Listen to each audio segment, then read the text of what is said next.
ఋతు గ్రంథంలో మొదటి నుంచి 5 వచనాలు మొదటి అధ్యాయంలో మనం చదివి ధ్యానించాం.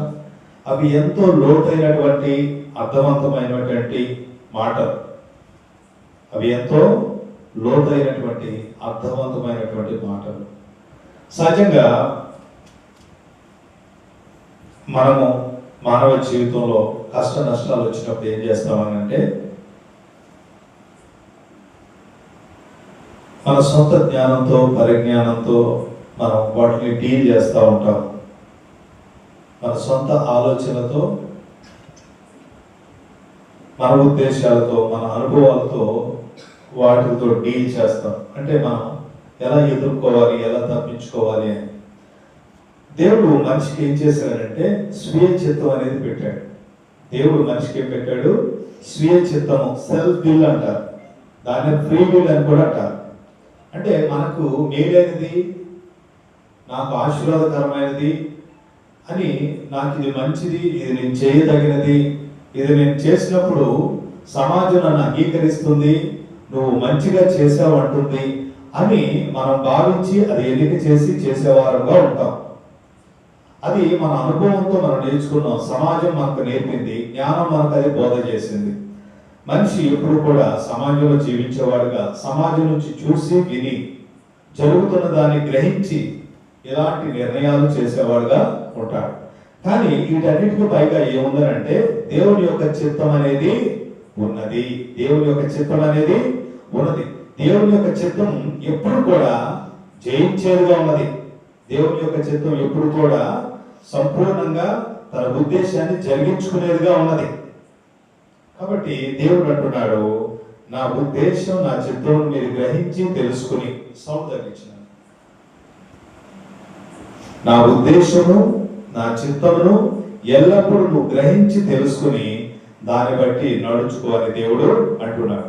ఓకే, మనం చూసాం ఋతు గ్రంథంలో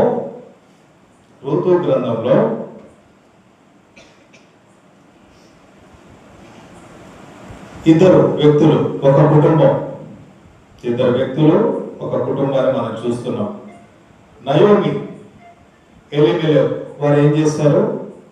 నయోమి, ఎలీమెలెకు వారు దేవుడి ఉద్దేశాలకు విరుద్ధంగా, వ్యతిరేకంగా నిర్ణయాన్ని చేసిన వారుగా ఉన్నారు. కారణం ఏంటంటే ఆ రోజు ఆ ప్రాంతంలో ఎంతో భయంకరమైన కరువు ఉంది. అది మనం అంతకుముందున్నటువంటి న్యాయాధిపతుల గ్రంథంలో అది చూడలేకపోతున్నాం. కానీ అయితే ఆ కరువు సంభవించింది ఏ రోజులోనంటే న్యాయాధిపతులు వెళుతున్నటువంటి సమయం. దేవుని యొక్క ప్రజలను దేవుడు ప్రేమించి ఆయన ఏం చేస్తున్నాడు అంటే వారికి న్యాయాధిపతులను ఇచ్చాడు. ఆలోచించడానికి, వారితో నిర్ణయాలు చేయించడానికి, దేవుని మార్గాల్లో వారిని నడిపించడానికి, వారిని గద్దించడానికి, హెచ్చరిక చేయడానికి, దేవుని యొక్క ఉద్దేశాల నుంచి తప్పిపోకుండా నిరంతరం వారిని దేవుని సహవాసంలో ఉంచి భద్రం చేయడానికి దేవుడు ఏం చేశాడు? న్యాయాధిపతులను దేవుడు నియమించిన వాడుగా ఉన్నాడు. అటువంటి సమయం అది.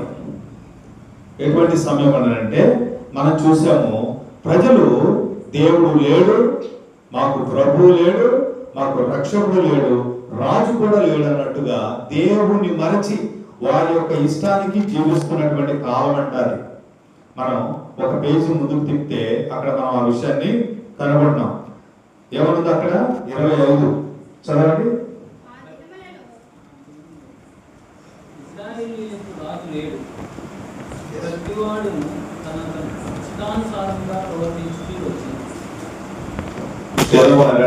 ప్రతి వారు కూడా వారి ఇష్టానికి జీవిస్తున్నారు. వారి ఇష్టం, కుటుంబం ఇష్టం, వ్యక్తి ఇష్టం, సమాజం ఇష్టం. అంటే వారికి దేవుని గురించిన అనుభవ జ్ఞానం లేదు, దేవుని గురించి వారికి తెలియలేదు. అంటే దేవునితో వారు సహవాసం చేయట్లేదు. ఒక మాటలో చెప్పాలంటే దేవునికి వారు దూరమై దేవుని దూరం పెట్టేశారు. వారికి ఇష్టం వచ్చినట్టు బ్రతుకుతున్నటువంటి రోజులవి. అటువంటి సమయం అది. అటువంటి సమయంలో జరిగినటువంటిది. ఆ సమయంలోనే ఒక కుటుంబం ఏం చేసిందనంటే ఒక భయంకరమైనటువంటి నిర్ణయాన్ని చేసింది. ఆ నిర్ణయం అది ఎంతటి ప్రమాదానికి దారి తీసిందనంటే వారు ఏమనుకున్నారు? వారు కరువును తప్పించుకోవాలి అనుకున్నారు. వారు ఏమనుకున్నారు? పేదరికాన్ని తప్పించుకోవాలనుకున్నారు. వారు ఏమనుకున్నారు? మేము బాగుండాలి, బాగుపడాలి అనుకున్నారు.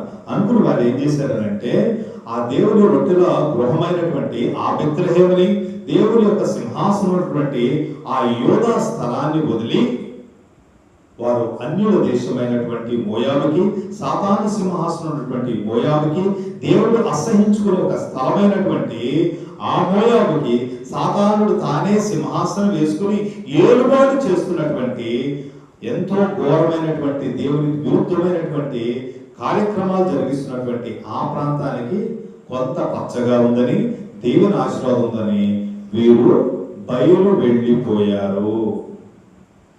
ఆ నిర్ణయం దేనికి కారణం ఏంటంటే, చావులు కరువును తప్పించుకోవాలని పోయిన వారికి అక్కడ 3 సమాధులు మిగిలి, అంటే తప్పించుకుందామని ఎక్స్చేంజ్ చేసుకున్నారు. కరువును తప్పించుకుందామని ఏం చేశారు? 3 సమాధులు కట్టుకున్నారు. ఆ కుటుంబ యజమానుడు ఎలిమెలెకు చనిపోయాడు. ఆ కుటుంబంలో ఉన్నటువంటి 2 యవనస్తులు వివాహం చేసుకుని 10 సంవత్సరాలు జీవితం జీవించిన వారు కూడా అక్కడ సమాధి అయిపోయింది. కారణం ఏంటి అని అంటే, మనం ధ్యానిస్తూ వచ్చాము. ఆ కుటుంబ యజమాని, ఆ కుటుంబ యజమానుడు, ఆ కుటుంబ యజమానురాలు వారు చేయాల్సిన నిర్ణయంలో తప్పిపోయారు. శ్రమ వచ్చినప్పుడు, బాధ వచ్చినప్పుడు, కష్టం వచ్చినప్పుడు ఎటువంటి నిర్ణయాలు చేయకూడదో వారు ఆ రీతిగా ఆ నిర్ణయాలు చేశారు. కారణం ఏంటి అనేది మనం చూసాం. వారు వెలుచూపును బట్టి నడుచుకున్నారు, విశ్వాసంతో నడుచుకోలేదు. కానీ వారికి అనుభవం ఉంది, అబ్రహామును గురించినటువంటి అనుభవం ఉంది. కరువుప్పుడు అబ్రహాం ఏ రీతిగా నడుచుకున్నాడు, దేవుని చేత ఏ రీతిగా గద్దించబడ్డాడు, గద్దించబడి మరలా దేవుని సన్నిధికి ఏ రీతిగా తిరిగి ఆ షేకేముకి, ఆ యొక్క ఏంటది హౌస్ ఆఫ్ గాడ్, ఆ దేవుని యొక్క సన్నిధికి ఆయన రప్పించబడ్డాడు. బలిపీఠం తిరిగి నిర్మించి దేవుని సన్నిధిలో ఎలా భయభక్తులు కలిగి దీవించబడ్డాడు అన్న అనుభవం ఉంది. అది నేర్చుకోలేదు. తర్వాత ఏం చేశాడు అంటే, ఈ కుటుంబ యజమాని, ఈ యొక్క నయోమి, వారు భౌతికమైనటువంటి విషయాలకి ఎక్కువ ప్రాధాన్యత ఇచ్చారు, ఆత్మ సంబంధమైన విషయం కంటే. మొదట ఏం చేశారు? విశ్వాసంతో నడుచుకోక వెలుచూపును బట్టి నడుచుకున్నారు. కరువు ఉంది కాబట్టి ఈ ప్రాంతాన్ని వదిలివేయాలి, అక్కడ బాగుంది కాబట్టి అక్కడికి వెళ్ళిపోవాలి, ఇంకా వారికి ఏ ఇలువలు లేవు, ఇది వదలటానికి ఏ బాధ లేదు, అక్కడ నివసించడానికి ఏ బాధ కూడా వారికి లేదన్నమాట. రెండోది ఏం చేశారు? భౌతిక సంబంధం విషయానికి వారు పెద్దపీట వేశారు, కానీ ఆత్మ సంబంధం విషయాన్ని గాలికి వదిలిపెట్టారు. అందుకోసమే వారు ఎటువంటి ఆలోచన చేశారనంటే, మన ప్రాణాన్ని నిలుపుకోవడం మనకి చాలా ముఖ్యం, మన ప్రాణం పోషించబడటం ముఖ్యం, మనం కొంచెం బాగుపడటం ముఖ్యమని వారు ఏం చేశారు? దేవుని సన్నిధిని వదిలేశారు. దేవుడు పనిచేస్తున్నాడు అక్కడ, దేవుడి సన్నిధి ఉన్నది, దేవుడి హస్తం ఉన్నది, దేవుడు వారిని క్రమశిక్షణలో పెడుతున్నాడు. అది ఇప్పుడే ఆరంభించదు, ఆయన 300 సంవత్సరాల నుంచి దేవుడు పనిచేసే పద్ధతి అది. ఇశ్రాయేలు ప్రజలు ఆ కానాను దేశంలోకి వచ్చిన మొదలుకొని 300 సంవత్సరాలు అయింది. ఆ 300 సంవత్సరాల నుంచి దేవుడు ఆ రీతిగానే పనిచేస్తున్నాడు. దేవుడి ప్రజలు దేవుడి ఉద్దేశాలకు అనుగుణంగా నడుచుకున్నప్పుడు, ఆయన ధర్మశాస్త్రానికి, ఆయన విధించినటువంటి విధి విధానాలకి వ్యతిరేకంగా పోతున్నప్పుడు దేవుడు ఏం చేస్తున్నాడంటే వాళ్ళని క్రమశిక్షణలో పెడుతున్నాడు, శిక్షించడం ద్వారా. అది ఏ రీతిగా?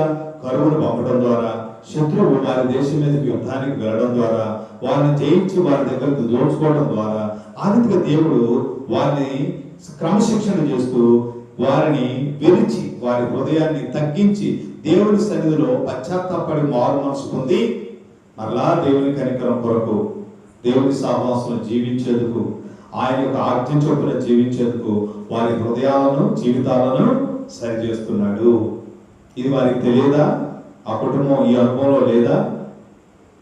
1500 ఆ యొక్క 300 సంవత్సరాలు 15 మంది ఈ యొక్క భక్తులైన వాళ్ళు, దేవుడి చేత లేపబడినటువంటి వారు, ఆ యొక్క న్యాయాధిపతులు చేస్తున్నటువంటి పరిచయం ఇది కాదా? మరి వారు ఏం చేశారు? అయినా సరే అక్కడ నిలిచేదానికి ఇష్టపడలేదు. అంతేకాదు కానీ వీళ్ళు ఏం చేశారనంటే, యూదా అంటే దేవుడు నివాసం ఉన్నటువంటి స్థలము, దేవుని సింహాసనం. అక్కడ దావీదు సింహాసనం స్థిరపరచబడింది. అదే రీతిగా దేవుని సింహాసనం కూడా నిత్యము స్థిరపరచబడుతున్నటువంటి గొప్ప స్థలం అది. అలాగా అది రొట్టెల గృహంగా కూడా పిలువబడుతున్నటువంటి స్థలం. దాన్ని వదిలేసి సాతాను నివాస స్థలానికి, శపించబడిన దానికి, అసహ్యమైన దానికి, దేవునికి విరుద్ధమైనటువంటి కార్యకలాపాలు జరుగుతున్నటువంటి ఆ మోయాబు దేశానికి దేవుడు ఏం చేశాడు? వారిని హెచ్చరించాడు. అసలు 10 తరాలు అటు వాళ్ళని ఇటు తీసుకురావద్దు, ఇటువంటి సంబంధాలు వారితో పెట్టుకోవద్దు అని. కానీ వీరు వెంటనే ఆ మాట కూడా మరిచి ఏం చేశారు? దేవుడి కంటే అపవాదికి, సాతానికి, లోకానికి అధికమైన ప్రాధాన్యత ఇచ్చిన వారుగా ఉన్నారు. ఆ రీతిగా కూడా వారు దేవునికి విరుద్ధంగా నడుచుకున్నారు. ఇదంతా దేని కారణమైందంటే ఒక్క నిర్ణయం. వాళ్ళు ఎక్కడ ఓడిపోయారు? నిర్ణయం చేసే విషయంలో ఓడిపోయారు, బలహీనపడ్డారు. కాబట్టి క్రైస్తవ జీవితంలో మన నిర్ణయాలు ఎంతో ప్రాధాన్యతనిస్తున్నవి. మనం చేసే నిర్ణయం మన భవిష్యత్తుని నిర్దేశిస్తుంది. చాలా మంది అంటుంటారు కదా, నేటి మన నిర్ణయాలే రేపటి మన భవిష్యత్తు. నేటి మన మంచి నిర్ణయాలు రేపటి మన మంచి భవిష్యత్తు అని. అంటే ఈరోజు సరైన నిర్ణయం చేయకపోతే దాని యొక్క పర్యవసానాన్ని మనం ఎప్పుడు చూస్తాం? భవిష్యత్తులో అనుభవిస్తాం. ఈ యొక్క ఎలీమెలెకు, నయోమి కుటుంబంలో కూడా జరిగినది అదే. దేవుని యొక్క ఉద్దేశాలకు విరుద్ధంగా వెళ్ళిపోతే, దేవుని యొక్క చిత్తానికి పైగా మన యొక్క చిత్తాన్ని, మన యొక్క స్వీయ చిత్తాన్ని మనం పెట్టుకుని కనుక ఏదైనా నిర్ణయం చేస్తే జరిగే పర్యవసానం ఎంత దారుణంగా ఉంటుందో ఈ రూతు గ్రంథము ఒక చక్కటి ఉదాహరణ. ఇది ఒక చీకటి రోజు, ఇది దేవుడు క్రమశిక్షణ చేసినటువంటి రోజు. కానీ దేవుడు ప్రేమ కలిగిన వాడు. హల్లెలూయా. దేవుడు ప్రేమ కలిగిన వాడు. అక్కడ ఎలీమెలెకు పేర్కొన్నటువంటి అర్థం ఏంటంటే, మై గాడ్ ఈస్ కింగ్, దేవుడు నా రాజు అని. అంత పేరు పెట్టుకుని కూడా దేవుణ్ణి ముందు పెట్టుకుని, దేవుణ్ణి ప్రభువుగా పెట్టుకుని, దేవుని సన్నిధిలో కనిపెట్టుకుని ఆలోచన నిర్ణయంగా మార్చిన వ్యక్తి కాడు. కానీ మనం ధ్యానించినట్టుగా వెలుచూపును బట్టి నడుచుకున్నాడు. దేవుని విషయాల కంటే కూడా భౌతికమైనటువంటి, ప్రాణ సంబంధమైనటువంటి ఆహారం కొరకే, సుఖము కొరకే, పేరు కొరకే, కొంతకాలం మంచిగా బ్రతికే దాని కొరకే ఆలోచన, నిర్ణయాన్ని చేశాడు. మూడవదిగా దేవుడి కంటే సాతానికి, లోకానికి ఎక్కువ ప్రాధాన్యత ఇచ్చిన వాడై తొలగిపోయాడు దేవుని యొక్క విషయాల్లో నుంచి. దానికి పర్యవసానం ఏంటంటే తాను మరణించాడు, తన యొక్క 2 బిడ్డలు కూడా మరణించారు. వారు కరువును తప్పించుకుందాం అనుకున్నారు, కానీ 3 సమాధులను సమకూర్చుకున్నారు. వారు ఏం సంపాదించుకున్నారు? ఆ నిలు దేశంలో వారు ఏం సంపాదించుకున్నారు? ఆ యొక్క మోయాబు దేశంలో అంటే 3 సమాధులు. దానికోసమే వాళ్ళు వెళ్ళింది కదా. అందుకోసమే మనం చదివే ఒక మాట మరలా చదువుతాం. అది యోబు గ్రంథము 9వ అధ్యాయము 4వ వచనం. యోబు గ్రంథము 9వ అధ్యాయము 4వ వచనం.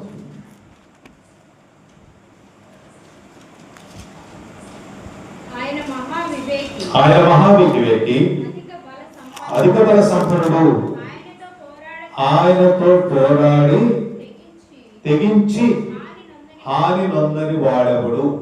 అంటే ఇది చక్కగా మనం ఒక ట్రాన్స్లేషన్ చూస్తే ఎలా ఉంటుందంటే, దేవునికి వ్యతిరేకంగా నీ హృదయాన్ని కఠినపరుచుకుని, అంటే దేవునికి వ్యతిరేకంగా దేవుడు పనిచేస్తున్నటువంటి ఉద్దేశానికి, ఆలోచనకి నీవు వ్యతిరేకంగా నిలిచి ఆలోచన చేసి నిర్ణయం చేసి నువ్వు ముందుకు కొనసాగుతూ నీవు దీవించబడగలవా, నీవు క్షేమంగా ఉండగలవా అని యోబు ప్రశ్నిస్తున్నాడు.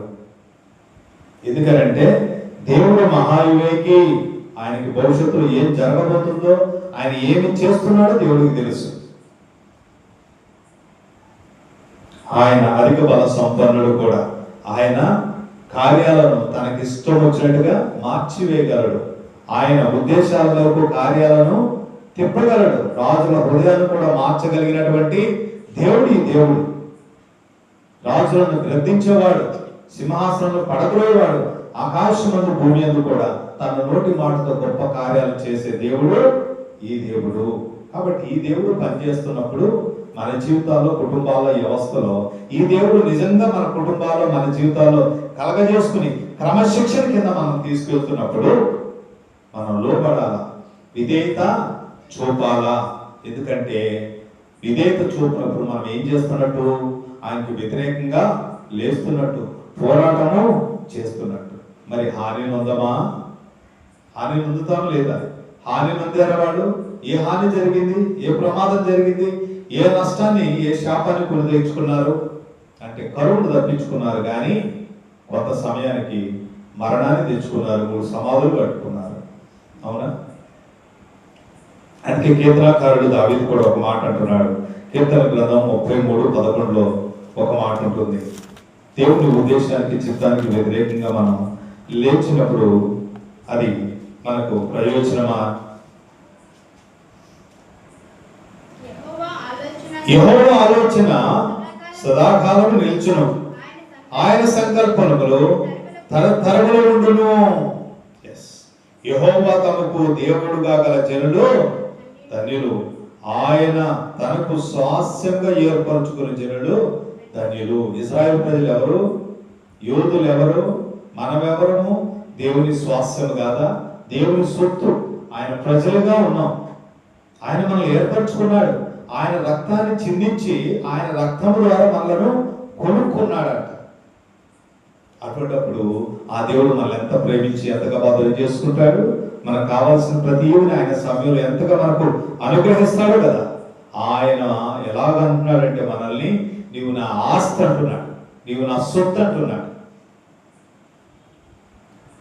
యెహోవా ఆలోచన సదాకాలము నిలుచును, సదాకాలం నిలుచును, సదాకాలము నిలుచును.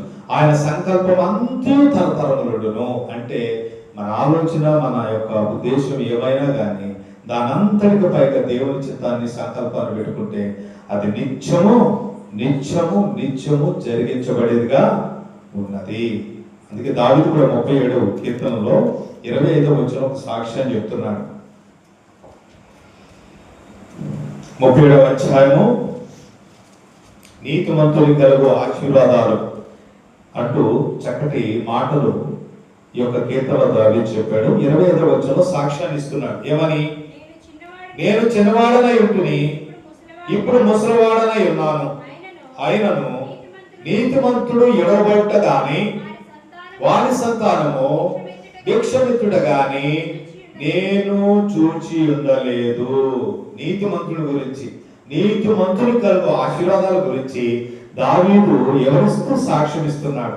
నేను ఒకప్పుడు చిన్నపిల్లోని, అంటే యూత్, నేను ఒకప్పుడు యవనుని, ఇప్పుడు ముసలివాడను. నా జీవితం అంతటితో, అనుభవాలతో నేనైన దాన్ని బట్టి, చూచిన దాన్ని బట్టి సాక్ష్యం ఇస్తున్నాను అంటున్నాడు. ఎవరు సాక్ష్యం ఇస్తున్నానంటే, నీతిమంతుడైన వాడు ఎడవబడుట గాని, అంటే దేవుని ప్రజగా ఉన్నవాడు, నిజమైనటువంటి దేవుని సృష్టికర్తని తనకు ప్రభుగా, రక్షకుడిగా కలిగిన వాడు ఎడవబడుట గాని, వారి యొక్క సంతానము ఇదిగో ఆకలితో అలమటించి చచ్చుట గాని, ఈదులో భిక్షమిత్రుడు గాని నేను చూచి ఉండలేదు అంటున్నాడు. అది వాస్తవం. కాబట్టి ఇక్కడ మనం నేర్చుకోవాల్సింది ఏంటంటే, మొదటి 5 వచనాల ద్వారా మనం గ్రహించాల్సినటువంటి విషయం, దేవుని మీద మనం నమ్మకం ఉంచాలి. దేవుని మీద ఏ పరిస్థితుల్లోనైనా మనం నమ్మిక ఉంచాలి. అపనమ్మిక అనేది, అవిధేయత అనేది మన యొక్క జీవితాల్లోనికి, క్రైస్తవుని యొక్క జీవితాల్లోనికి, యేసు ప్రభు నామమును నమ్ముకుని వారి యొక్క జీవితాల్లోనికి అది ఎన్నటెన్నటికీ రాకూడదు. అది నిత్యము దూరం అగును గాక. ఎందుకంటే దేవుడు దాన్ని సహించలేడు. మన దేవుణ్ణి నమ్మట్లేదనంటే మనం ఏం చేస్తున్నాం అంటే, దేవుని మనం దూషిస్తున్నట్టు. దేవుని మనం ఎలాగనంటే, నేను నిన్ను నమ్మటలేదు, నీవు నన్ను ప్రేమించట్లేదు అని మనం చెప్పినట్టు. దేవుని మనం నమ్మాలి, దేవుని మనం విశ్వసించాలా, దేవునికి మనం నిత్యము విధేయులము కావాలి. ఆ రీతిగా మన హృదయాన్ని మనం సిద్ధపరచుకుంటే నిత్యం కూడా మనం దీవించబడతాము. కాబట్టి ఎంతో భయం కలిగి మనం ఈ యొక్క క్రైస్తవ జీవితంలో దేవునితో నడుచుకోవాలి. ఇది ఎంతో భయాన్ని గొలిపే గంభీరమైనటువంటి వర్తమానము. ఇది మన హృదయంతో డీల్ చేస్తున్నటువంటి వర్తమానం. ఆ యొక్క రూతు, ఆ యొక్క ఎలిమెలెకు, నయోమి వారి హృదయాన్ని దేవునికి విరోధంగా లేపారు. వారి హృదయంలో ఎటువంటి బలహీనత ఉన్నదో, అవిధేయత ఉన్నదో, అపనమ్మిక ఉన్నదో వారు గుర్తించలేదు. మనం ఎప్పుడు ఏం చేస్తామంటే చూస్తున్నది, వింటున్నది, జరుగుతున్నది ఏంటో గ్రహించి డీల్ చేసేటట్టుగా చూస్తాం, కానీ అసలు సమస్య మన హృదయంలో ఉందని మనం గ్రహించలేకపోతాం. సమస్య ఏంటి అసలు? ముందు హృదయం యొక్క వ్యాధి సరిచేయబడాలి. హృదయానికి ఉన్నటువంటి వ్యాధి ఏంటంటే దేవుని నమ్మది, దేవుని మీద నమ్మకం ఉంచదు, కాగా విధేయత కూడా చూపదు. ఇర్మియా ఒక గొప్ప మాట అంటాడు హృదయం గురించి. అది ఎటువంటిదనంట, హృదయము ఎవరు గ్రహిస్తాడు? అది ఎంతో ఘోరమైన వ్యాధి గలది అని అన్నాడు. హృదయానికి ఏముందనంట? ఘోరమైన వ్యాధి. అంటే హృదయాన్ని మనం తెలుసుకోవాలి. జరుగుతున్నదంతా జరుగుతుంది, వింటున్నదంతా నేను వింటున్నాను, నేను చూస్తున్నాను, కానీ ఈ హృదయం ఏం చెప్తుందో అది కాదు. పరిశుద్ధ గ్రంథం, పరిశుద్ధ లేఖనం, దేవుడు ఏమి చెప్తున్నాడు, ఆయన ఎలాగ పనిచేస్తున్నాడు, ఈ సమయంలో దేవుని ఉద్దేశం ఏమై ఉన్నది అని మనం గ్రహించగలగాలి. అలాగా మనం చేయగలిగితే అది మన యొక్క కుటుంబ జీవితానికి, ఆత్మీయ జీవితానికి ఎంతో తీవ్ర ఆశీర్వాదము. 6వ వచనం నుంచి మనం చూద్దాం. నేను అవసరమైన దగ్గర చదువుతాను. ఇక్కడ 3 సాక్ష్యాలు మనం చూస్తాం. నయోమి సాక్ష్యాన్ని మనం చూస్తాం, ఓర్పా సాక్ష్యాన్ని మనం చూస్తాం, తర్వాత రూతు యొక్క సాక్ష్యాన్ని మనం చూస్తాం. సాక్ష్యము అంటే వారు ఒప్పుకోలు చేసింది, వారు నిర్ణయం చేసింది, వారి యొక్క వాంగ్మూలం.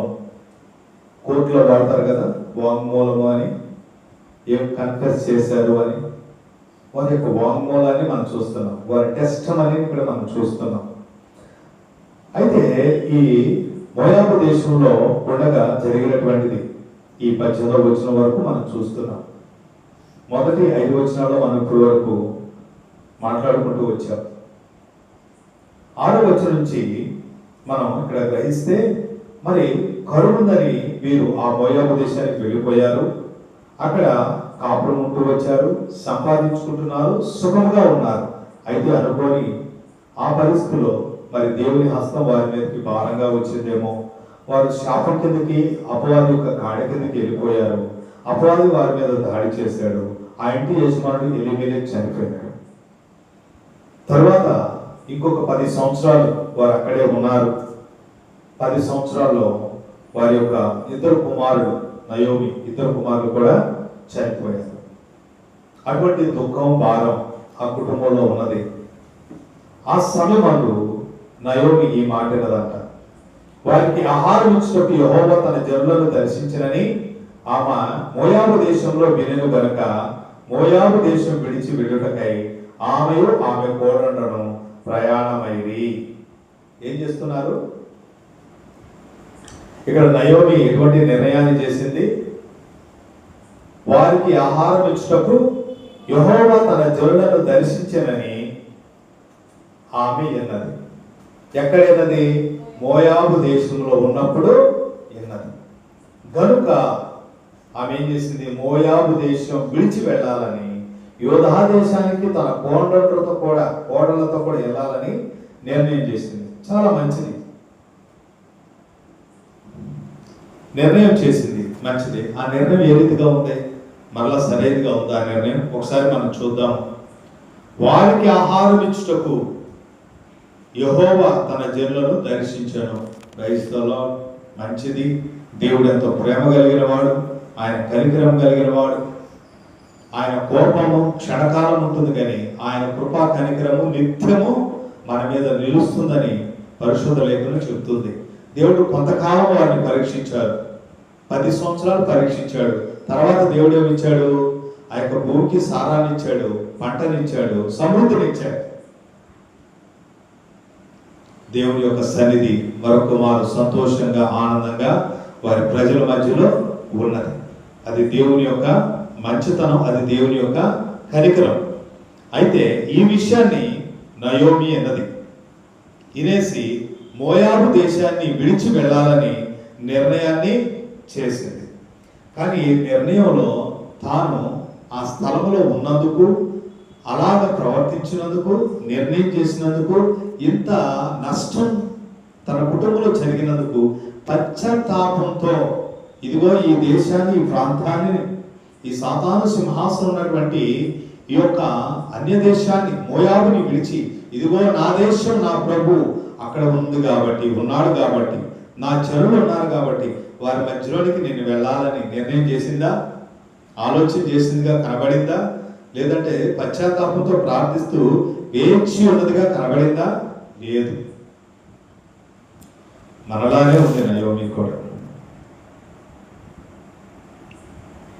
కానీ తను ఏమని ఆలోచన చేసిందంటే, ఆహారం ఇచ్చుటకు యెహోవా ఆ యోధా దేశాన్ని దర్శించాడు, ఇప్పుడు దీవించాడు, ఇప్పుడు భారంగా కరువు లేదు, దేవుడు శిక్షించడం ఆపేశాడు, మేలు చేస్తున్నాడని ఆ ప్రాంతానికి ఆహారం కోసమే, భౌతికమైనటువంటి ప్రాణ సంబంధమైనటువంటి ఆహారం కోసం, క్షేమం కోసం ప్రయాణమై వెళ్ళడానికి నిర్ణయము చేసింది.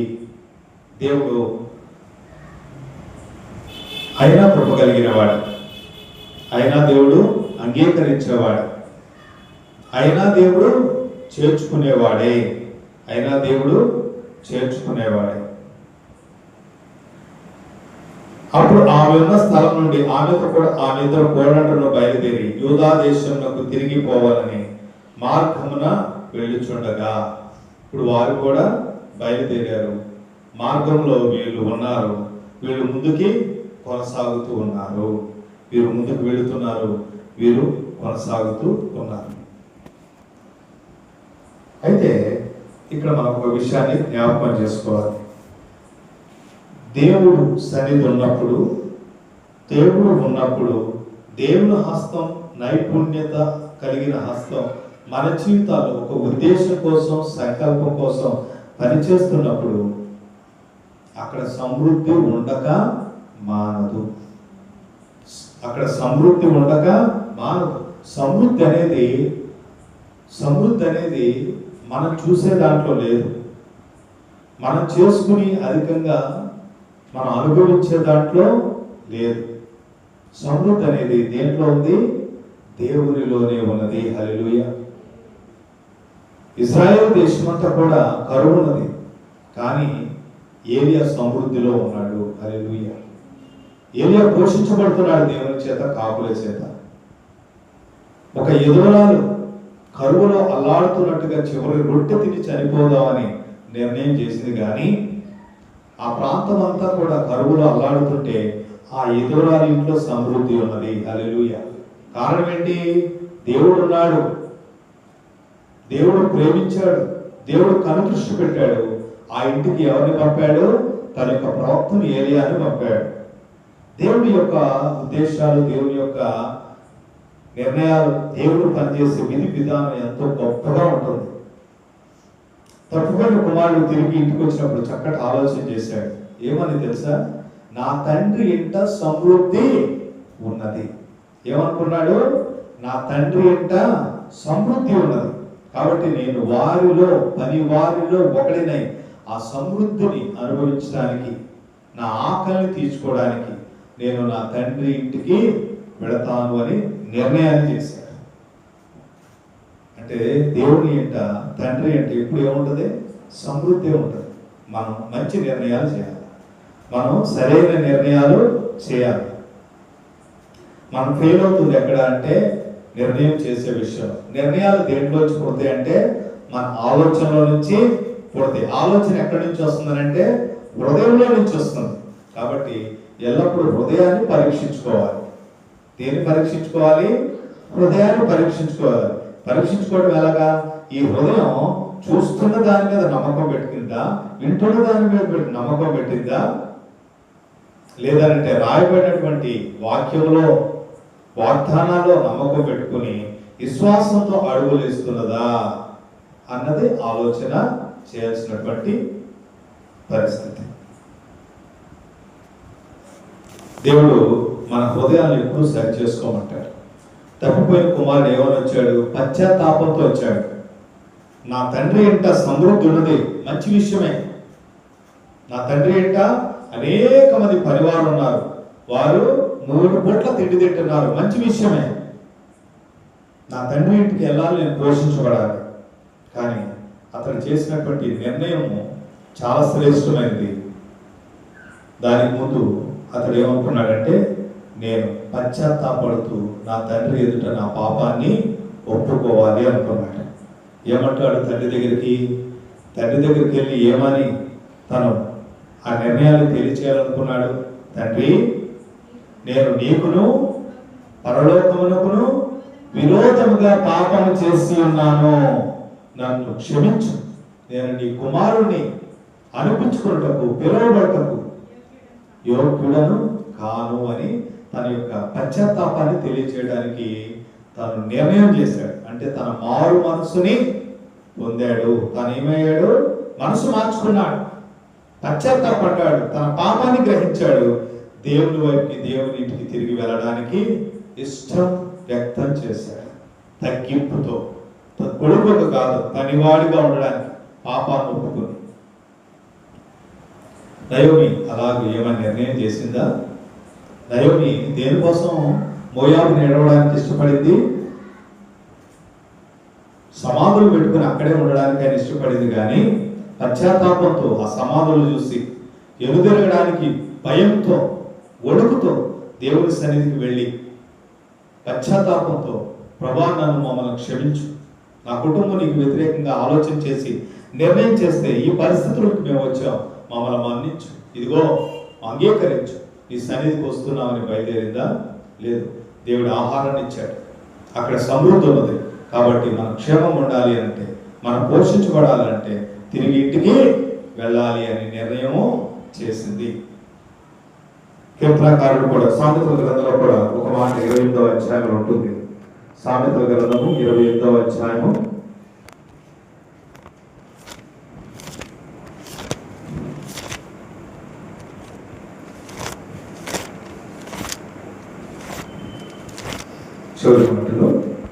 28వ అధ్యాయము 13, 14. అతిక్రమములను దాచిపెట్టువాడు వర్ధిల్లడు, వాటిని ఒప్పుకొని విడిచిపెట్టువాడు కనికరము పొందడు. ఎవరు? అతిక్రమములు దాచిపెట్టువారు వర్ధిల్లుతారా? క్షేమం పొందుతారా? దేవుని చేత దీవించబడతారా? లేదు. ఏమేం చేసిందంటే అతిక్రమాన్ని హృదయంలోనే ఉంచుకుంది. ఇంకా హృదయంలో ఉన్నటువంటి వ్యాధిని, ఆ పాప రోగాన్ని, ఆ కఠినం చేసుకున్న స్వభావాన్ని, దేవునికి విరోధంగా పాపం చేసినటువంటి ఆ నిర్ణయాన్ని ఒప్పుకోవట్లేదు, విడిచిపెట్టేదానికి పశ్చాత్తాపడలేదు. కానీ దాచిపెట్టింది, విడిచిపెట్టలేదు. అందుకే ఆ యొక్క దేవుని యొక్క దీవెన తను చూడలేకపోయింది. కింద ఒక మాట ఉంది, నిత్యము భయం కలిగి ప్రవర్తించేవాడు ధన్యుడు, హృదయం కఠినపరుచుకుని వాడు కీడులో పడును. దేవుడు ఎంతో మన తన కృపను చూపుతున్నాడు. మరలా మరలా మన జీవితాల్లో ఆయన పని కలిగి పనిచేస్తున్నాడు. దూరముగా ఉన్నా, మనం దూరం అయిపోయినా, ఆయన దూరం పెట్టినా దేవుడు ఎంతో కనికరంతో, ప్రేమతో మన జీవితాల్లో పనిచేస్తున్నాడు. ఆయన సమీపంగానే ఉన్నాడు. దేవుడు ఆ శుభవార్త వినిపించాడా నయోమికి? లేదా? అమ్మ, నా కుమార్తె, నేను మరలా దర్శించాను, ఇక్కడ క్షేమం ఉన్నది, ఇక్కడ దీవెన ఉన్నది, నువ్వు వదిలి వెళ్ళిపోవాలని వెళ్ళిపోయావు, నష్టపోయావు, శాపం కింద ఉన్నావు. తిరిగి ఈ దీవెనకరమైనటువంటి స్థలానికి, ఈ రొట్టెల గృహమైనటువంటి ఈ యొక్క బెత్లెహేముకి, యోధాకి తిరిగి రమ్మని దేవుడే ఆహ్వానాన్ని పంపినప్పుడుగా ఆ శుభ సమాచారాన్ని నయోమికి, తన కుటుంబానికి దేవుడు వినిపించాడు. దేవుడు ఎంత ప్రేమ కలిగిన వాడు, ఆయన ఎంత ప్రేమ కలిగి పనిచేస్తున్నాడో చూడండి. దేవుడు పనిచేస్తున్నప్పుడు మనం చేయాల్సిందల్లా ఒకటే, దేవుని నిజమైన దేవుని ఆశీర్వాదాన్ని మనం అనుభవించాలంటే ఎప్పుడు కూడా మనం ఏం చేయాలంటే పశ్చాత్తాపడాలి, మారు మనసు పొందాలి, హృదయాన్ని దేవుని ఎదుట సరి చేసుకోవాలి. కీర్తన గ్రంథం 51, కీర్తన గ్రంథం 51వ కీర్తన చాలా శ్రేష్టమైన మాట ఉంటుంది. చాలా శ్రేష్టమైన మాట. 17వ వచనం, విరిగిన మనస్సే దేవునికి ఇష్టమైన బలుడు. దేవా, విరిగి నలిగిన హృదయమును నీవు అలక్ష్యము చేయవు.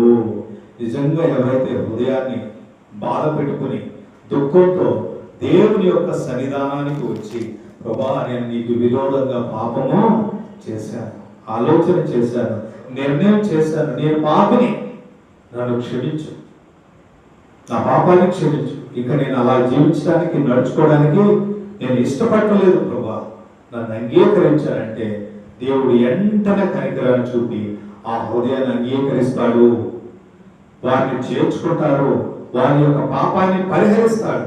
ఇంకెన్నటికీ ఆ పాపాన్ని జ్ఞాపకం చేసుకోవడంట. కాగా ఏం చేస్తాడనంటే ఆయన కృపా కటాక్షను వారి మీద నుంచి వారిని ఆ పరిస్థితుల నుంచి విడిపించి దేవుడు దీవించేవాడుగా ఉన్నాడు. దేవుడు పనిచేసే విధానం ఇది. మనం న్యాయాధిపతుల గ్రంథాన్ని చూసిన, మొదటి రాజుల గ్రంథాన్ని చూసిన, ద్వితీయోపదేశ కాండంలోను లేవియా కాండంలోను మనం చదువుతూ వచ్చినప్పుడు దేవుడు పనిచేసే విధానాన్ని దేవుడు అక్కడ ప్రవక్తలకు బయలుపరిచాడు, దావీదుకు దేవుడు బయలుపరిచాడు. ఏమన్నాడంటే, ప్రజలు నాకు విరోధంగా లేచినప్పుడు, వ్యతిరేకంగా ప్రవర్తిస్తున్నప్పుడు, ఇదిగో ధర్మశాస్త్రానికి విరోధంగా పాపం చేస్తున్నప్పుడు, నా మార్గాల నుంచి వైదొలిగినప్పుడు నేనేం చేస్తానంటే, నేను ఆకాశాన్ని మంచు ఇవ్వకుండా, వర్షాన్ని కురిపించకుండా, ఈ భూమి సారవంతంగా నిలవకుండా, దాని ఫలాన్ని ఇవ్వకోకుండా నేను కఠినం చేస్తాను అంటున్నాడు. ఎందుకంటే ఆకాశాన్ని ఏమో ఇత్తడిలాగా చేస్తాను అన్నాడు, భూమినేమో ఇనుములాగా చేస్తాను, నేను వర్షాన్ని ఇవ్వను, నేను పంటను నీకు ఇవ్వను. ఎందుకు ప్రభు అంటే, నేను నీ హృదయాన్ని సరిచేయాలనుకుంటున్నాను, నీ హృదయం యొక్క వ్యాధిని సరిచేయాలనుకుంటున్నాను. నా వైపు నువ్వు దృష్టి పెట్టి మారు మనసు పొంది పశ్చాత్తాపంతో ఇదిగో నా మందిరం వైపు తిరిగి నువ్వు ప్రార్థించినప్పుడు, మారు మనసు పొందినప్పుడు మరలా తిరిగి నేను నీ ఇంటికి నీకు నువ్వు క్షేమాన్ని ఇవ్వాలని నేను అనుకుంటున్నాను. దేవుడు పనిచేసే విధానం. కారణం ఏంటంటే, మనం దేవునికి విరోధంగా వెళ్ళిపోయి దూరంగా ఉండి నశించిపోవడం దేవునికి ఏమాత్రము ఇష్టం లేదు. నశించిపోవడం దేవునికి ఏమాత్రం ఇష్టం లేదు. అదే విషయాన్ని మనం ఇక్కడ కొంత సమయం మనం చూద్దాం, మనం ముందుకు కొనసాగుదాం. ఆ రీతిగా నయోమి చేసిన నిర్ణయం ఏంటంటే, మరలా పశ్చాత్తాపం తడుగులేదు, మారు మనసు నుండి ఏదో తిరగలేదు, కానీ తన భౌతికమైన ప్రాణ సంబంధమైనటువంటి ఆహారము క్షేమాన్ని కోరి దేవునింటికి బెత్లెహేంకి తిరిగి రావడానికి ప్రయాణమైంది. ఇంకా మనం గమనించినప్పుడు ఈ నయోమి ఏ రీతిగా ఉందనంటే, తాను 2 కోడళ్ళలో కూడా తను ప్రయాణమైంది. Orpah, Ruth. వారితో ఏమని మాట్లాడుతుంది, వారికి ఎటువంటి సాక్ష్యం ఇస్తుందనంటే, అమ్మా మీరు ఎందుకు నాతో కూడా వస్తారు, నేను ముసలిదానను, వివాహం చేసుకున్నా, నేను ఈ రాత్రి వివాహం చేసుకున్నా, నేను పిల్లలకని మగపిల్లలకని మీకు వివాహానికి ఇవ్వలేను, కాబట్టి మీరు ఏం చేస్తారంటే తిరిగి వెళ్ళిపోండి, మీ దేశానికి వెళ్ళిపోండి, మీ ప్రజల మధ్యలోనికి వెళ్ళిపోండి, మీ దేవుని చెంతకు వెళ్ళిపోండి అని వారిని మరలా పాత జీవితానికి, ఆ రోత జీవితానికి, పాప జీవితానికి పంపించేస్తుంది. ఈమె అబ్రహాము సంతానం, నిజదేవుని కలిగిన వ్యక్తి. ఏమున్న స్థానం, స్తుతించే స్థానం, దేవుని సింహాసనం ఉన్న యోధా ప్రాంతము, అది దేవుని యొక్క కనుదృష్టి నిలిచే స్థలము. తనున్నటువంటి గ్రామము బెత్లెహేము, రక్షకుడు పుట్టబోయే స్థలము, అది రొట్టెల గృహం, దేవుని యొక్క హస్తము, దేవుని యొక్క సమృద్ధి ఉండే ప్రాంతం అది.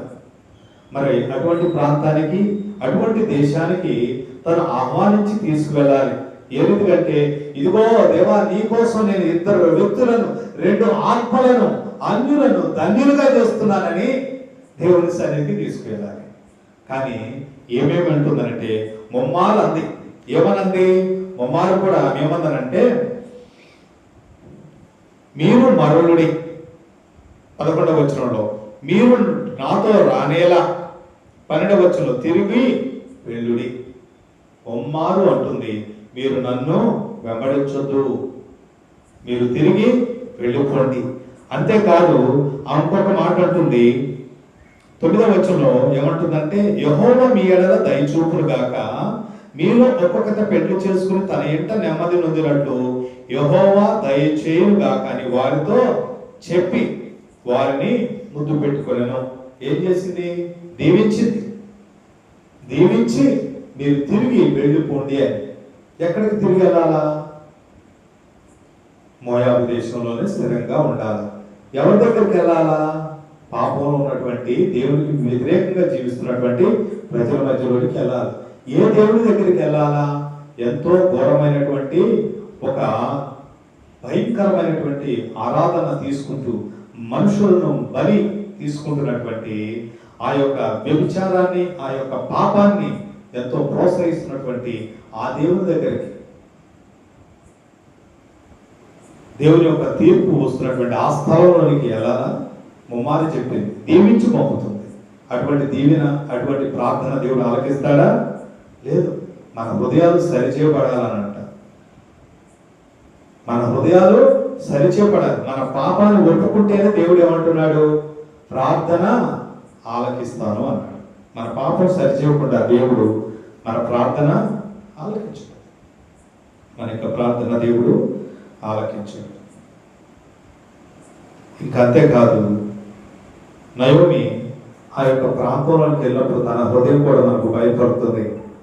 20వ వచనం నుంచి మనం చూసినప్పుడు ఆమె మోయాబు దేశానికి వెళ్ళినప్పుడు ఏమంటుందనంటే, సర్వశక్తుడు నాకు దుఃఖము కలుగజేశాను, నన్ను నయోమి అని పిలవవద్దు, మారా అని పిలవండి.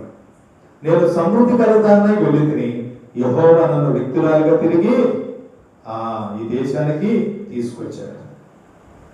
మీరు నన్ను నయోమి అని పిలవనేలా, యెహోవా నా మీద విరోధముగా సాక్ష్యము పలికాడు, సర్వశక్తుడు నాకు బాధను కలుగజేశాడు అని ఆ యోధా ప్రాంతంలో తన యొక్క గ్రామస్తులకు తాను సాక్ష్యం ఇస్తుంది.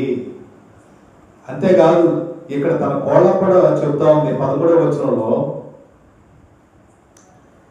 వారు అత్తా నిన్నే వెంబడిస్తాం, నీ ప్రజల మధ్యలోనికి వస్తాం, నీ దేవుని రెక్కల క్రిందలకు వస్తామంటే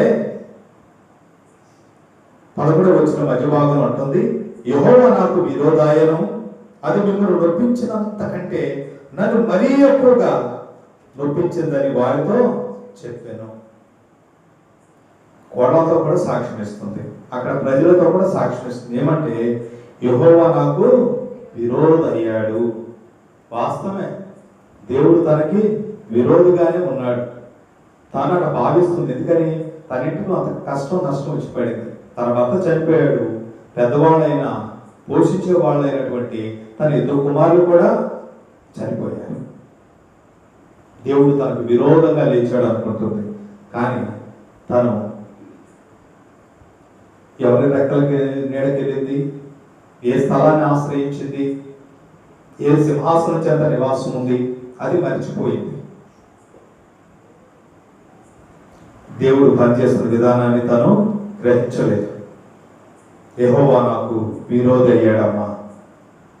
ఎంత జరిగిందో మీరు చూశారు కదా, నాకెంత నష్టం జరిగిందో చూశారు కదా. నా భర్త చనిపోయాడు, మీ భర్తలు కూడా చనిపోయాడు. ఏమో దేవుడు ఇంకేం చేస్తాడో. అర్థమవుతుందా మీకు? ఏమో దేవుడు ఏం చేస్తాడో అని వారిని కూడా భయపెట్టి, దేవుడు పనిచేసినటువంటి విధానాన్ని తప్పుపట్టి, ఇంకా పశ్చాత్తాపడగా మారు మనసు ఉందగా ఏమంటున్నారంటే, ఈ దేవుడిని విడిచిపెట్టండి, ఆ స్థలానికి మీరు రావద్దు, వెనుదిరగండి, దేవుడు నాకు విరోధి అయ్యాడు. ఆ విరోధైన దేవుడు మీకు కూడా విరోధే. ఇక్కడ నయోమిని మనం తప్పుపట్టడం కాదు, కానీ ఇది మానవ హృదయం, ఇది మానవ మనస్సు. మనం ఇలానే ఆలోచిస్తాం.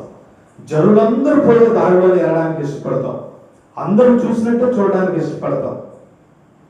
జరుగుతున్న దాన్ని మన చేతులతో తాకి కంటితో చూసి అన్నట్టు మనం కూడా అందరి వలె హృదయాన్ని అక్కడ పెట్టి, కానీ తప్పు.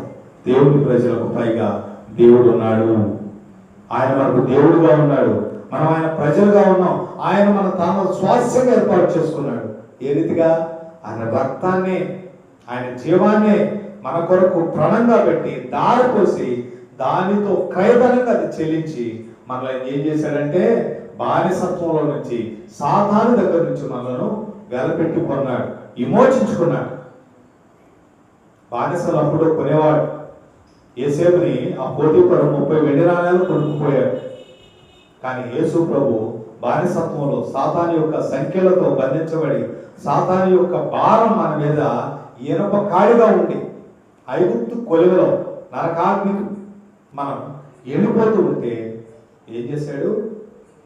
దేవుడే మనిషిగా, మానవుడిగా మన మధ్యలోకి యేసుక్రీస్తుగా వచ్చి ఆయన ప్రాణాన్ని వెలగా క్రయధనంగా అర్పించాల్సి వచ్చింది. అంటే మన రక్షణ ఏం కోరింది? మన రక్షణ ఏమి కోరింది అని అంటే, మన రక్షణకి ఏం అవసరమైందనంటే దేవుని యొక్క ప్రాణం, దేవుని కుమారుని యొక్క రక్తం, జీవాన్ని కోరింది.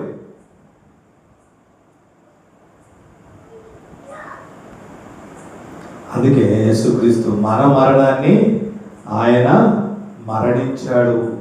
యేసుక్రీస్తు ఎవరి మరణాన్ని మరణించాడు? మన స్థానంలో మన మరణం.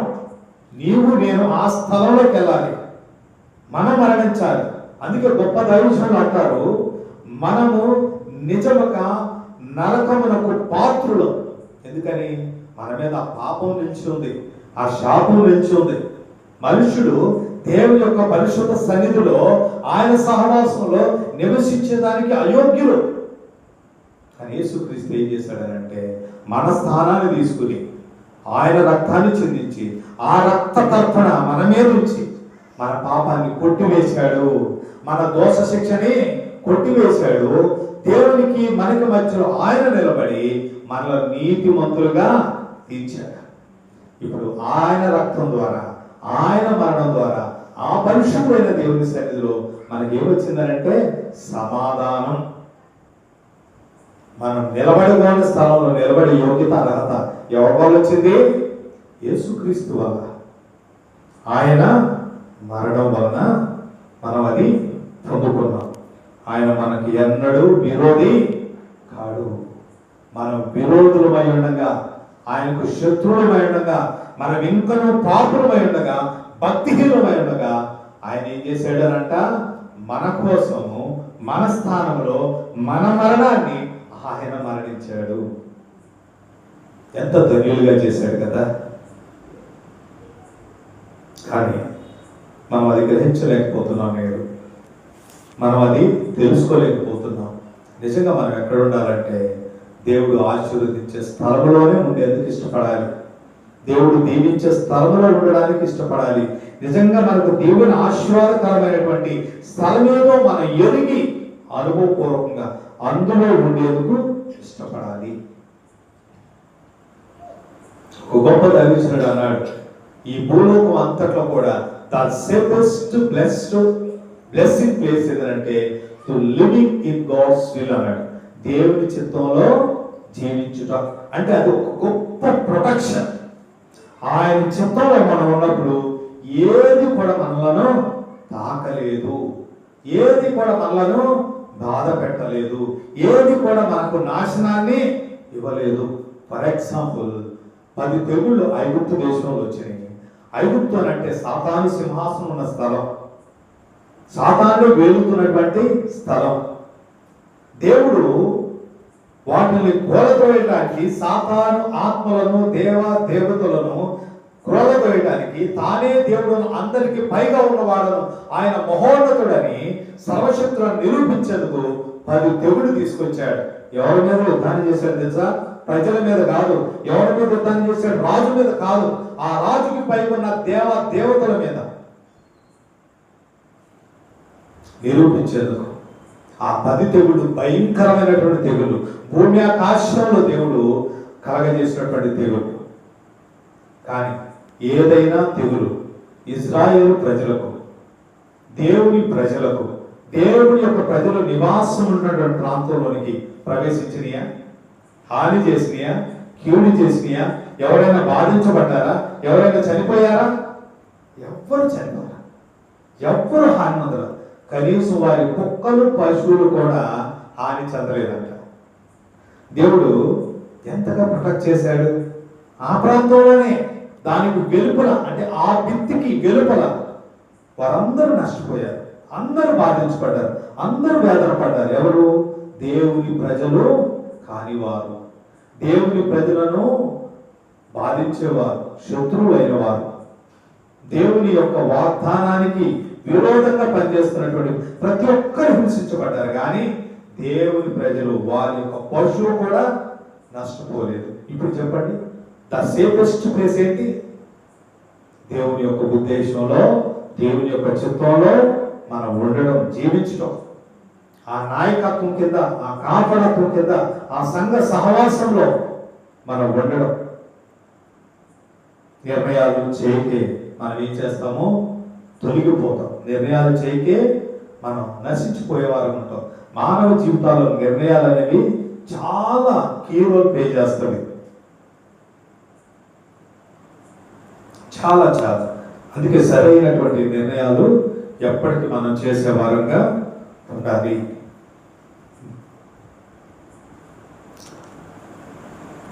నయోమి సాక్ష్యం ఏ రీతిగా ఉన్నది? నయోమి హృదయము ఏ రీతిగా ఉన్నదనంటే, ఒకప్పుడు అపనమ్మిక, అవిధేయతతో దేవునికి విరోధంగా నిర్ణయం చేసి వారు పాపం చేసిన వారే దేవుని ఆయన సన్నిధిని వదిలి ఆ యొక్క శత్రు సింహాసనం ఎదుకు ఆ ప్రజల మధ్యలోనికి వెళ్ళి ఎంతో నష్టపోయారు. అయితే ఇప్పుడు తన హృదయంలో మోసం ఉన్నది, డిసెప్షన్.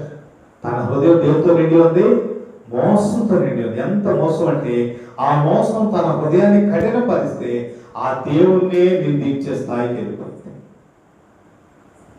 ఆ నష్టం, ఆ కష్టం ఎందుకు వచ్చిందని పశ్చాత్తాపంతో మారు మనసు పొందకపోగా దేవునికి వ్యతిరేకంగా ఆ హృదయము మాట్లాడుతున్నది. అంటే ఆ హృదయం గొప్ప మోసంలో ఉన్నది. ఆ హృదయంలో వ్యాధి ఏంటి? ఒకప్పుడు అపనమ్మిక, అవిధేయత, కానీ ఇప్పుడేంటి? మోసం. అందుకోసం సాక్ష్యం కూడా ఊరోళ్ళతో ఏం చెప్తుందంటే, ఊరోళ్ళతో ఏం చెప్తుంది? సర్వశక్తుడు నాకు చాలా దుఃఖము కలగజేశాడు. నన్ను నయోమి అనొద్దమ్మా, నన్ను మారా అనండి. మారా అంటే చేదు, నాకు స్వీట్ హార్ట్ లేదు. నయోమి అంటే అర్థం ఏంటి? మధురము, ప్లజెంట్, సంతోషము, మాధుర్యం. కానీ మాధుర్యం ఏమైంది? చేదైపోయింది. మాధుర్యం నిండి ఉండాల్సినటువంటి హృదయం దేంతో నిండి ఉంది? చేదుతో.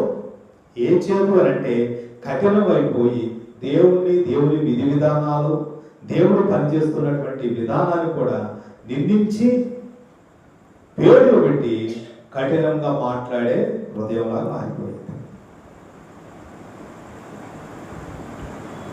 యెహోవా నా మీద విరుద్ధంగా సాక్ష్యం పలికెను, సర్వశక్తుడు నన్ను బాధపరిచాడు. దేవుడు బాధ కలుగజేస్తాడా? ఆయన ఉద్దేశపూర్వకంగా ఎవరిని బాధించడంట కదా. యోబు అదే చెప్పాడు తన అనుభవంతో. మరి తను ఎలా చెప్పిందనంటే, తన హృదయం కాఠిన్యమది, తన హృదయం ఎంతో కఠినమైపోయింది, తన హృదయం మోసంతో నిండి ఉంది. కాబట్టి తను ఆ రీతిగా సాక్ష్యము పలుకుతుంది. మనం నేర్చుకోవాల్సింది ఒకటే, మన హృదయాన్ని సరిచేసుకోవాలి. మన హృదయంలో ఏదైనా మోసం ఉన్నదా? ఏ విషయాన్ని బట్టైనా మన హృదయం నేరారోపణ చేస్తుందా? దేవుణ్ణి నిందిస్తుందా? కాపరత్వాన్ని నిందిస్తుందా? సంఘాన్ని నిందిస్తుందా? ఇదిగో సేవ నిందిస్తుందా? అది మనం చూడాలి. ఎందుకనంటే అలాంటిది ఎప్పుడు కూడా సరైన హృదయము కాదు. మనం సరి చేసుకోవాలి. మనం సరి చేసుకోవాలి. రెండవది మనం చూస్తే ఈ ఓర్పా సాక్ష్యాన్ని మనం చూస్తాం. ఈ ఓర్పా ఏం చేసిందనంటే, మొదటైతే అన్నది, అత్త ఇదిగో నీ ప్రజల యొద్దకు నీతో కూడా వచ్చేదమని ఆమెతో చెప్పింది. నయోమితో మార్గంలోకి వెళ్ళింది, ముందుకెళ్ళింది, కొనసాగింది. ఎప్పుడైతే ఈ నయోమి తన హృదయాన్ని బయలుపరిచిందో, ఇదిగో దేవుడు ఎంత విరోధంగా కార్యాలు చేశాడో చూసావు కదా, దేవుడు మన కుటుంబానికి విరోధంగా ఎంతగా పనిచేశాడో చూసావు కదా. నా భర్త చనిపోయాడు, నీ భర్త చనిపోయాడు, ఎంత బాధ అనిపిస్తూ వచ్చాం 10 సంవత్సరాల నుంచి. ఇప్పుడు ముందుకెళ్ళి ఏ మేలు పొందుతావు, నువ్వు ఇక్కడికి వచ్చి ఏ మేలు పొందుతావు అని చెప్పేసి వాళ్ళతో సాక్ష్యం కలిగింది. ఓర్ప ఆలోచన చేసింది, నిజమే కదా అని చెప్పేసి ఓర్ప ఏం చేసిందని అంటే, ఓకే అత్త అని గుర్తు పెట్టి తిరిగి తన యొక్క ప్రజల మధ్యలోనికి, తన దేశంలోనికి, తన దేవుడి దగ్గరికి వెళ్ళిపోయింది. మనం గ్రహించాలా, ఓర్ప హృదయం ముందే వెనుదిరిగింది, నిర్ణయం చేసి తర్వాత తన దేహం వెనుదిరిగింది. అవునా కాదా? ఓర్ప హృదయం ముందే సమ్మతించాల. యూదా ప్రాంతానికి బెత్లెహేముకి వచ్చి నయోమితో కూడా ఉండేందుకు, ఆ కష్టకాలంలో ఆ వృద్ధాప్యంలో ఉన్న నయోమితో కూడా ఉండి ఆమెను పోషించేందుకు, బలపరిచేందుకు తను సహవాసం ఉండడానికి ఇష్టపడ్డాడు. కాకపోతే అడుగులు వేసింది. హృదయం ఎక్కడ ఉంది? మోయాబులోనే ఉంది. అందుకే నిర్ణయం చేసి, సరే తను అన్నదే కరెక్టే, నేను ఆలోచించాను, ఇప్పుడు నిర్ణయం చేశానని ఏం చేసింది? ముందు పెట్టి ఏం తిరిగింది. నిర్ణయాలు చేసేటప్పుడు మనం ఓడిపోతాం. యేసుక్రీస్తు కూడా ఒక శాస్త్రితో అంటాడు, మార్క్సు వార్త 12వ అధ్యాయం తర్వాత చదువుకోండి. ఆజ్ఞలో ప్రప్రదమైనది ఆజ్ఞ ఏది అంటే యేసుక్రీస్తు అంటాడు, దేవుడిని కోరుకోవాలి. ఎలాగా? పూర్ణ హృదయంతో, పూర్ణ ఆత్మతో, పూర్ణ మనసుతో, పూర్ణ వివేకంతో దేవుణ్ణి ప్రేమించి ఆరాధించాలి. తర్వాత నిన్ను వలే నీ పొరుగువాన్ని ప్రేమించాలి అని చెప్తే, ఎస్ నువ్వు బాగా చెప్పావు యేసు, నువ్వు చాలా బాగా మాట్లాడావు, నేను నమ్ముతున్నానంటే నీవు దేవుని రాజ్యమునకు దూరముగా లేవు అన్నాడు. నీవు దేవుని రాజ్యమునకు ఎంతో దూరంగా లేవు, నీవు సమీపంగానే ఉన్నావు. ఇప్పుడు ఏం చేయాలి? మనసు మార్చుకుని నిర్ణయం చేసి ప్రవేశించాలి. ఎంత సమీపం ఉన్నావు అలాగ మనసు మార్చుకుని గడియ తీసి ప్రవేశించాలి. కానీ ఓర్ప కూడా ఎంతో సమీపం ఉందంట. దేవుని రాజ్యానికి దూరంగా లేదు, అడుగులేస్తూ దగ్గరకు వచ్చింది. కానీ హృదయం ఎక్కడ వదిలించింది? మోయాబులోనే. నిర్ణయం చేసి ఒక అడుగు ముందుకేసి అక్కడికి వస్తే పరిశుద్ధ లేఖనాల్లో మరొక చోట కనపడేదేనా? ఎక్కడన్నా ఓర్ప పేరు విన్నారేంటి? ఇంకెక్కడ కథ అక్కడతో తన జీవితం, తన చాప్టర్ క్లోజ్, మూయబడింది. ఒక్క అడుగు నిర్ణయంలో తన పరలోక రాజ్యాన్ని పోగొట్టుకుంది. దేవుని ప్రజలతో కూడా లెక్కించబడే భాగ్యాన్ని పోగొట్టుకుంది. యేసుక్రీస్తు ప్రభు ఏ స్త్రీ సంతానంలో నుంచి అయితే వచ్చాడో, ఆ రూతు కుటుంబంలో నుంచి వచ్చాడో, ఆ యొక్క ఫ్యామిలీ వంశావళిలో ఉండే భాగ్యాన్ని పోగొట్టేసుకుంది. నిర్ణయాలు చాలా చాలా చాలా ప్రాముఖ్యమైనవి. మనం సరైన నిర్ణయం చేయకపోతే, మనం నిర్ణయాలు చేసేటప్పుడు తగ్గించుకోకపోతే, దేవుని వాక్యాన్ని మనం ముందు పెట్టుకోకపోతే, దేవుని యొక్క ఉద్దేశాలు ముందు పెట్టుకోకపోతే, ఒక్క అడుగు భాగ్యంలో మనం కూడా చాలా విషయాల్లో, మేలు ఆశీర్వాదాన్ని అనుభవించే విషయాల్లో మనం తప్పిపోతాం. నయోమి, ఎలీమెలెకు కూడా అలానే చేశారు. దేవుని ఆశీర్వాదం ఉన్న స్థానం కానీ విడిచేశారు. 10 సంవత్సరాలు శ్రమ, దాని తర్వాత ధన్యత, దాని తర్వాత దీవెన, దాని తర్వాత క్షేమం. దేవుడే రాజు ఏలబోతూ తాను ప్రేమించినటువంటి హృదయాంశాలైనటువంటి రాజును లేవనెత్తే దినాలని. ఆ దినాల్లో వారు ఏం చేశారు? ఆ స్థలాన్ని విడిచి శాపాన్ని కొని తెచ్చుకున్నారు. ఒక్క నిర్ణయం 3 సమాధులు మిగిల్చింది. ఒక్క నిర్ణయం పరలోక రాజ్యానికి దూరం చేసింది. ఒక్క నిర్ణయం మన జీవితంలో ఏమి కోల్పోయేదానికి, పొందుకునేదానికి కారణమవుతుందో మనం ఆలోచించాలి. ప్రభు వైపు మనస్సు నింపాలి. పశ్చాత్తాపాన్ని మనం కలిగి ప్రభువుని ఏడుకోవాలి. నయోమి ఇంకొక తప్పు చేసింది. ఏంటి అనంటే, తన పాపాన్ని కప్పిపుచ్చుకుంది. అది ఏంటి అనంటే, వీరు ఎందుకు మరలా తిరిగి వెళ్ళమంటుందనంటే, నేను అనుకుంటాను మోయాబు దేశంలో వీరు ఉండకూడదు, సరే ఉన్నారుగాక, బ్రతికి అక్కడ సంపాదించుకుని వద్దామని పోయారు. కానీ జరగకూడని గొప్ప నష్టం జరిగింది. వారితో వివాహం చేసుకోకూడదు. వారితో వివాహం చేసుకోకూడదు, ఆ ప్రజలను చేర్చుకోకూడదు. 10 తరాల వరకు దేవుని యొక్క శాసనం. కానీ వీరేం చేశారు? వివాహం చేసుకున్నారు, కొడుకులు చనిపోయారు. 2 కోడలను తీసుకుని వస్తే తాను ఏం చేసినట్టు? అక్కడ మోషే ధర్మశాస్త్రానికి విరోధంగా పాపం చేసినట్లు.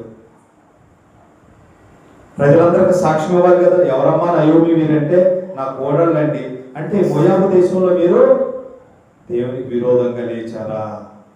అక్కడ మీరు దేవునికి విరోధంగా, ధర్మశాస్త్రానికి విరోధంగా లేచారా అని వారు నిందించేదానికి కారణమైంది. కాబట్టి వీరిని ఇక్కడే వదిలేస్తే, తను ఒంటరిగా వెళితే అది వారికి తెలియదు కదా, ఆ నింద తను భరించాల్సిన పని లేదు కదా, ఎవరి చేత ఆమె తీర్పు పొందాల్సిన పని లేదు. కాబట్టి తన పాపాన్ని కప్పుకుంటుంది. ఇక్కడ రూతు విషయానికి వస్తే మనం అదే చూస్తాం. ఇక్కడ నయోమి ఏం చేస్తుందంటే తన పాపాన్ని కప్పుకుంటుంది. ఓర్పా ఏం చేస్తుందంటే దేవుని యొక్క నివాస స్థలానికి వెళ్ళతెలకుండా ఎనుదిరుగుతుంది. కానీ రూతు ఏం చేస్తుందనంటే తాను దేవునితో కూడా, దేవుని ప్రజలతో కూడా నిత్యం అక్కడే నివాసం చేయడానికి తన్ను తాను సిద్ధపరచుకుంటుంది. రూతు యొక్క జీవితం ఎంత గొప్పదైంది. రూతు యొక్క జీవితం ఎందుకు కొనియాడబడుతుందనంటే రూతు చేసిన నిర్ణయం. ఆమెమో పాపాలని, అవిధేయతను కప్పుకోవాలనుకుంది. ఏమేమో దేవునితో, దేవుని సన్నిధిలో ఉండడానికి ఇష్టం లేక ఎదుదిరిగే మనసు కలిగి ఉంది. కానీ రూతు వైపు అంటుంది, ఒక చక్కటి నిర్ణయం చేసింది. 16వ వచనం ఏమంటుంది?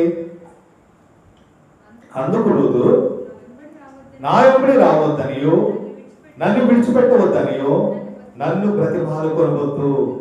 నీవు వెళ్ళి చోటుకే నేను వచ్చేదను, నీవు నివసించు చోటనే నేను నివసించదను. నీ జనమే నా జనం, నీ దేవుడే నా దేవుడు. నీవు మృతి పొంది చోటను నేను మృతి పొందేదను, అక్కడనే పాతి పెట్టబడదు. మరణము తప్ప మరి ఏదైనాను నిన్ను నన్ను ప్రత్యేకించిన ఎడలా యెహోవా నాకు ఎంత కీడైనా చేయుగాకా. నేను ఎంతటి ఒట్టు పెట్టుకుందో, ఎంతటి శ్రేష్టమైన ఆలోచన చేసిందో, ఎంతటి శ్రేష్టమైన నిర్ణయం చేసిందో. అందుకే దేవుడు రూతుని కాదనలేకపోయాడు.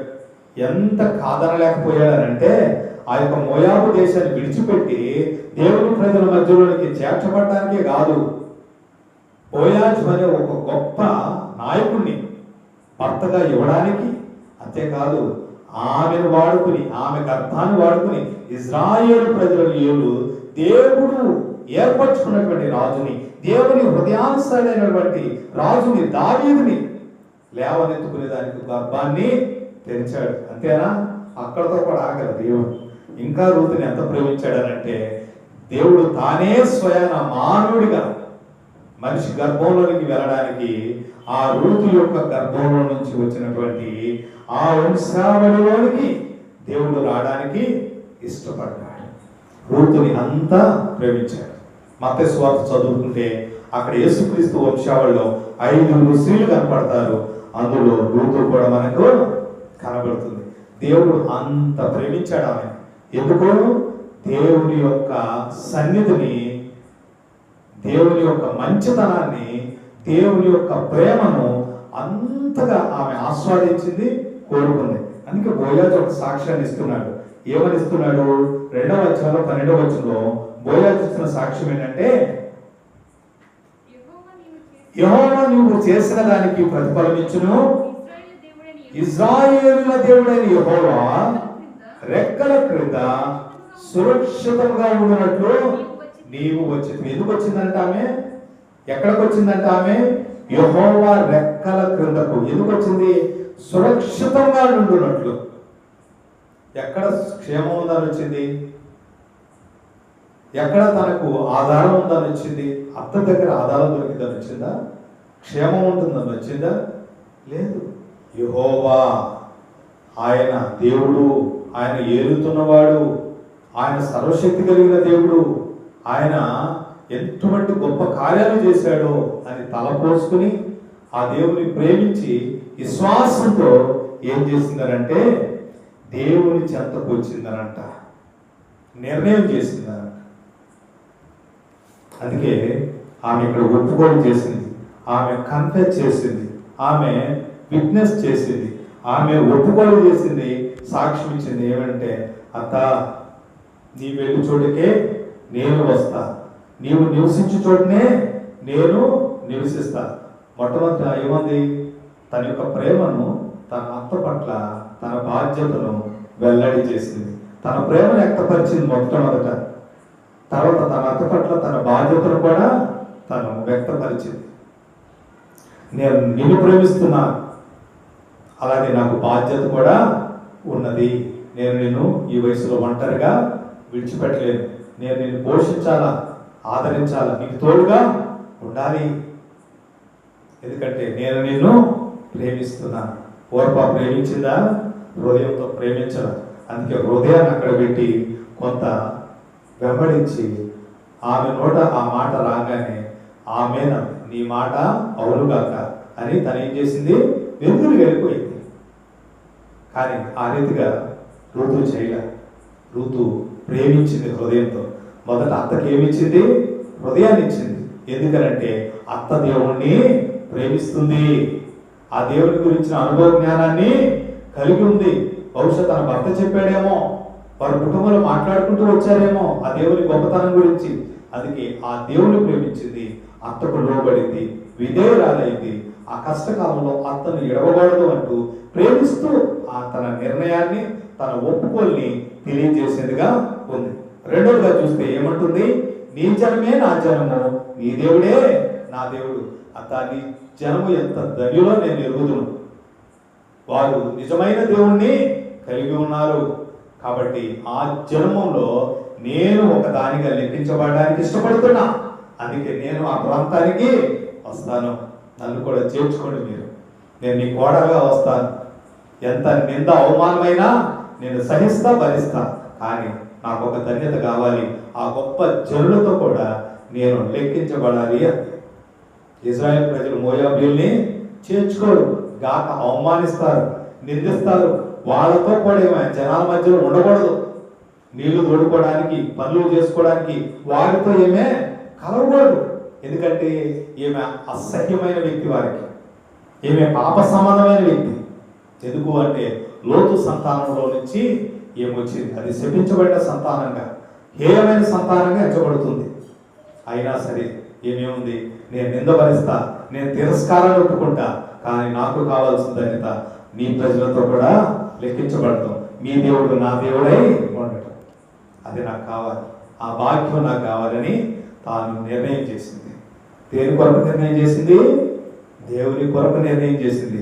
దేవుని కొరకు ఒప్పుకోలు చేసింది. దేవుని ప్రజగా ఉండడానికి, ఆ జన్మలో లెక్కించబడడానికి నిర్ణయాన్ని చేసి ఒప్పుకోలు చేసింది.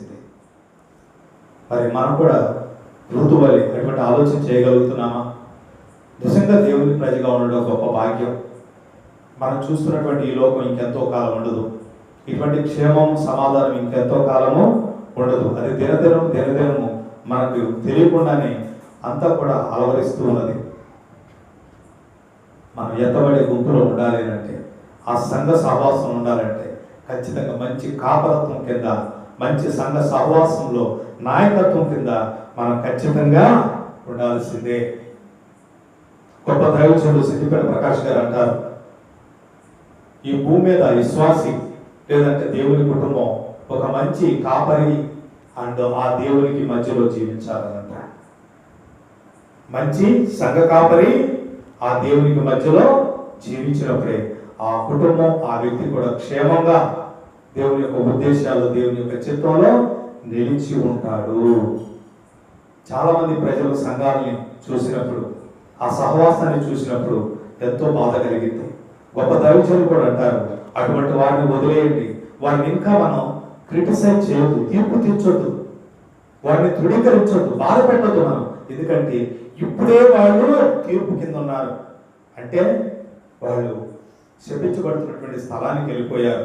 దేవుని తీర్పు వచ్చే ఆ సహవాసంలో ఉన్నారు. ఆ పరిచర్య నిలవదు, కాల్చివేయబడుతుంది. ఆ దేవుడు అగ్ని చేత పరీక్షించినప్పుడు ఆ పరిచర్య నిలబడదు, తీర్పులో ఆ పరిచర్య కాలిపోతుంది. మరి నశించిపోయి ఆ స్థలంలో ఉన్నారు. మనం ఏం చేయాలి?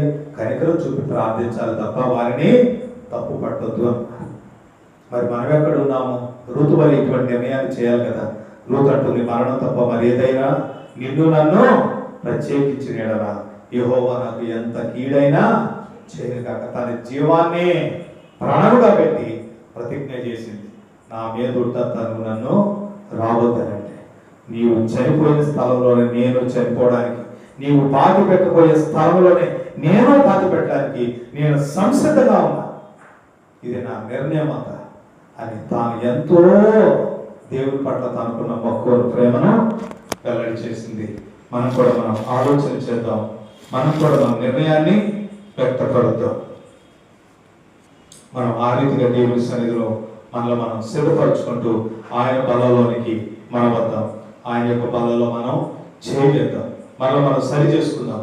ఒక మారు ఆయన యొక్క సన్నిధిలో కళ్ళు మూసుకుని ఉన్నటువంటి వాక్యాన్ని బట్టి మన ఆత్మలను పరిశీలన చేసుకుందాం. మనం ఏ రీతిగా జీవిస్తున్నాం, మన ఆలోచనలు ఏ రీతిగా ఉంటున్నాయి, మనం ఏ రీతిగా నిర్ణయాలు చేస్తున్నాం, అది దేవుడు సమ్మతించేవేనా? దేవుని అనుగ్రహం ఉంటుందా? దేవునికి విరోధంగా మన హృదయము అపనమ్మికతో ఉందా? అవిధేయతతో ఉన్నదా? మన హృదయం మోసంతో నింపబడి ఉన్నదా? దేవుని నిర్ణయించేదిగా, దేవుని పైనే నేరారోపణ చేసేదిగా ఉందా? మనం పరిశీలన చేసుకుని హృదయం పశ్చాత్తాపానికి గురి చేద్దాం. మారు మనసు పొందుతూ దుఃఖంతో, ప్రభా నన్ను క్షమించు దేవా, నిజంగా గత కాలంలో నేను అలాగే జీవించాను. ఈ రోజు నేను అనుభవిస్తున్న నష్టం, కష్టం అది నిజంగా నన్ను ఆ విధేయత వల్లనే, నా అపనమ్మక వల్లనే ప్రభా. ఇదిగో నేను చేసిన ఆలోచన నిర్ణయాన్ని బట్టి ఈ స్థితికి వచ్చాను. ఈ ఆర్థిక భారం నా మీద ఉన్నది, ఈ నష్టం, ఈ శ్రమ ఇదిగో నా ఎంట ఉన్నది. మారు మనసు మేము పొందక, మేము నా ప్రభా నిన్ను ఇదిగో నీ సన్నిధిని అనుభవించక మేమున్నాము. ఇదిగో మా కుటుంబాల క్షేమం లేదు ప్రభా, మా కుటుంబాల రక్షణ లేదు ప్రభా. మేమంతా కూడా రక్షించబడ్డామని సాక్ష్యం ఇవ్వలేని పరిస్థితిలో ఉన్నాము. మమ్మల్ని క్షమించు. మన ప్రభు సన్నిధానంలో మనం మొదలెడదాం. మనం ప్రార్థన